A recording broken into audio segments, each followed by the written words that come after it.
Hello welcome back to my channel. ഇന്ന് ഞാൻ വന്നിരിക്കുന്നത് നല്ലൊരു സ്വീറ്റ് റെസിപ്പിയുമായിട്ടാണ്. നോർത്ത് ഇന്ത്യൻ ഭാഗങ്ങളിലൊക്കെ ഫേമസ് ആയിട്ടുള്ള ബാദുഷായുടെ റെസിപ്പിയുമായിട്ടാണ്. ഇത് ബാദുഷാഹി ബാലുഷാഹി എന്ന പേരിലൊക്കെ അറിയപ്പെടുന്നുണ്ട്.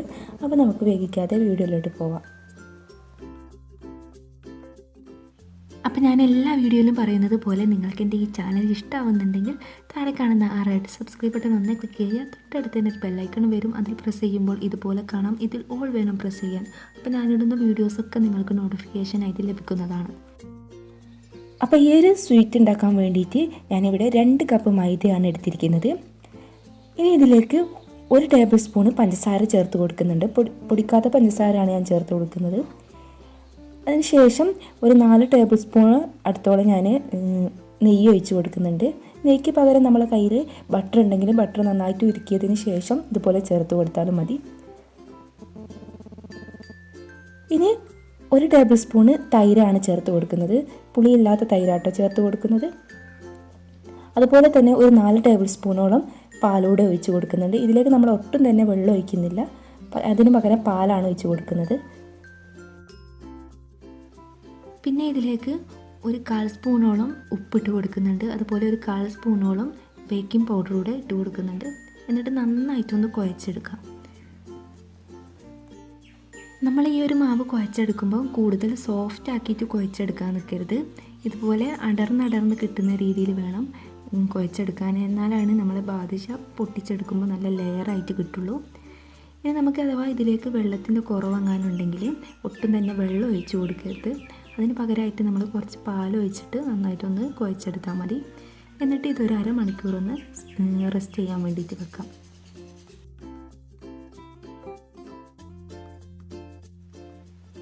അപ്പം അരമണിക്കൂറിന് ശേഷം നമ്മൾ ബാദുഷയ്ക്ക് വേണ്ടിയിട്ടുള്ള മാവ് ഇവിടെ റെഡി ആയിട്ടുണ്ട്.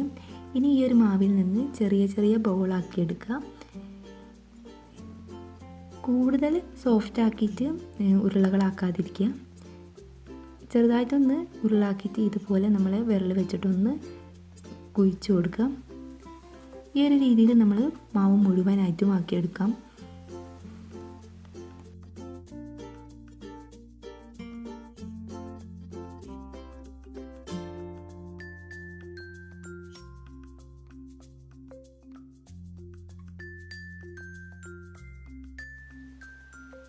ഇപ്പം ഈ ഒരു മാവ് മുഴുവനായിട്ട് ഞാൻ ഈ ഒരു രീതിയിലാക്കി എടുത്തിട്ടുണ്ട്. ഇനി നമുക്കിതൊന്ന് പൊരിച്ചെടുക്കണം. അതിന് വേണ്ടിയിട്ട് ഞാനിവിടെ വെളിച്ചെണ്ണയാണ് ഉപയോഗിക്കുന്നത്.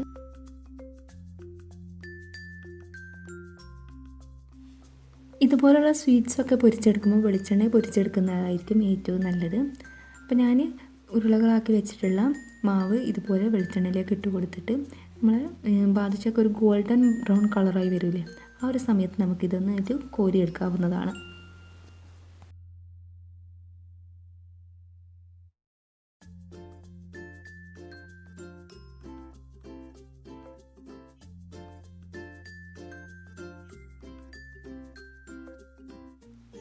അപ്പം ബാദുഷ മുഴുവനായിട്ട് ഞാൻ ഗോൾഡൻ ബ്രൗൺ കളറാക്കി എടുത്തിട്ടുണ്ട്. ഇനി ഇതിലേക്ക് വേണ്ടിയിട്ടുള്ള ഷുഗർ സിറപ്പ് തയ്യാറാക്കണം. അതിന് വേണ്ടിയിട്ട് ഇതുപോലെ ഒരു പാത്രം ഞാൻ ഗ്യാസിലോട്ട് വെച്ച് കൊടുത്തിട്ടുണ്ട്. എന്നിട്ട് ഇതിലേക്ക് 1 കപ്പ് പഞ്ചസാരയാണ് ഇട്ട് കൊടുക്കുന്നത്. ഈ പഞ്ചസാര മെൽറ്റ് ചെയ്തെടുക്കാൻ വേണ്ടിയിട്ട് ഞാൻ ഒരു 4 ടേബിൾ സ്പൂൺ വെള്ളം ഒഴിച്ച് കൊടുക്കുന്നുണ്ട്.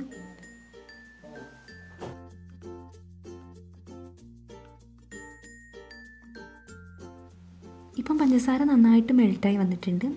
ഇനി ഈ മെൽറ്റായ പഞ്ചസാരയിലേക്ക് കുറച്ച് ഏലക്കാപ്പൊടി ഇട്ട് കൊടുക്കുക. അപ്പോൾ എൻ്റെ കയ്യിൽ ഏലക്കാപ്പൊടി ഇല്ലാത്തതുകൊണ്ട് ഞാൻ ഏലക്ക ഒന്ന് ചതച്ചിട്ടാണ് ഇട്ട് കൊടുക്കുന്നത്. പിന്നെ ഞാനിതിലേക്ക് ഒരു നാരങ്ങയുടെ നീരൂടെ ഒഴിച്ച് കൊടുക്കുന്നുണ്ട് കേട്ടോ. അത് ഈ ഒരു വീഡിയോയിൽ ഇൻക്ലൂഡ് ചെയ്യാൻ വിട്ടുപോയി. അപ്പോൾ അതുകൂടെ ഒഴിച്ച് കൊടുത്തിട്ട് നമ്മൾ പഞ്ചസാര സിറപ്പ് ഇതുപോലെ ഒരു നൂൽ പരുവത്തിലായി വരണം. നമ്മൾ കയ്യിലെടുത്താൽ ഇതുപോലെ നന്നായിട്ട് ഈ ഒരു രീതിയിലായി വരണം. ഷുഗർ സിറപ്പ് ഈ ഒരു പരുവത്തിലായാൽ നമുക്ക് ഫ്ലെയിം ഓഫ് ചെയ്തിട്ട് നമ്മൾ മാറ്റി വെച്ചിട്ടുള്ള ബാദുഷ ഓരോന്നായിട്ട് ഈ ഒരു ഷുഗർ സിറപ്പിലേക്ക് ഇട്ട് കൊടുത്തിട്ട് ഒരു 15 മിനിറ്റ് ഈ ഒരു ഷുഗർ സിറപ്പ് തന്നെ ഈ ഒരു ബാദുഷ വെക്കുക. അതിനുശേഷം നമുക്ക് അടുത്ത ബാച്ച് ഇട്ട് കൊടുക്കാം. അടുത്ത ബാച്ച് ഇട്ട് കൊടുക്കുമ്പോൾ നമ്മൾ ഈ ഒരു ഷുഗർ സിറപ്പ് ഒന്ന് ചൂടാക്കി എടുത്തതിന് ശേഷമാണ് ഇട്ട് കൊടുക്കേണ്ടത്. അങ്ങനെ ഞാനിവിടെ അടുത്ത ബാച്ച് ബാദുഷയും കൂടെ ഈ ഒരു ഷുഗർ സിറപ്പിലേക്ക് ഇട്ട് കൊടുക്കുന്നുണ്ട്. ഷുഗർ സിറപ്പ് ചൂടാക്കിയതിന് ശേഷം വേണം ഇട്ട് കൊടുക്കാൻ. ചെറിയൊരു ചൂട് വേണം നമ്മുടെ ഷുഗർ സിറപ്പിന്. എന്നിട്ട് വേണം നമ്മൾ പൊരിച്ച് വെച്ചിട്ടുള്ള ബാദുഷ ഈ ഒരു ഷുഗർ സിറപ്പിലേക്ക് ഇട്ട് കൊടുക്കാൻ. ഇനി ഈ ബാദുഷ ഒന്ന് ഡെക്കറേറ്റ് ചെയ്യാൻ വേണ്ടിയിട്ട് ഞാൻ കുറച്ച് ബദം ഒന്ന് ഗ്രേറ്റ് ചെയ്തതും അതുപോലെ കുറച്ച് സാഫ്രോണുമാണ് ഡെക്കറേഷന് വേണ്ടിയിട്ട് ഉപയോഗിക്കുന്നത്. അപ്പോൾ എല്ലാവരും ഒന്ന് ട്രൈ ചെയ്ത് നോക്കാം. ഈ വീഡിയോ നിങ്ങൾക്ക് ഇഷ്ടമായിട്ടുണ്ടെങ്കിൽ ലൈക്ക് ചെയ്യുക, കമൻറ്റ് ചെയ്യുക. ഇതുവരെ എൻ്റെ ചാനൽ സബ്സ്ക്രൈബ് ചെയ്തില്ലെങ്കിൽ ഒന്ന് പോയിട്ട് സബ്സ്ക്രൈബ് ചെയ്യുക. വീണ്ടും ഇതുപോലുള്ള നല്ലൊരു വീഡിയോയുമായി വരുന്നത് വരേക്കും ബൈ. Thank you.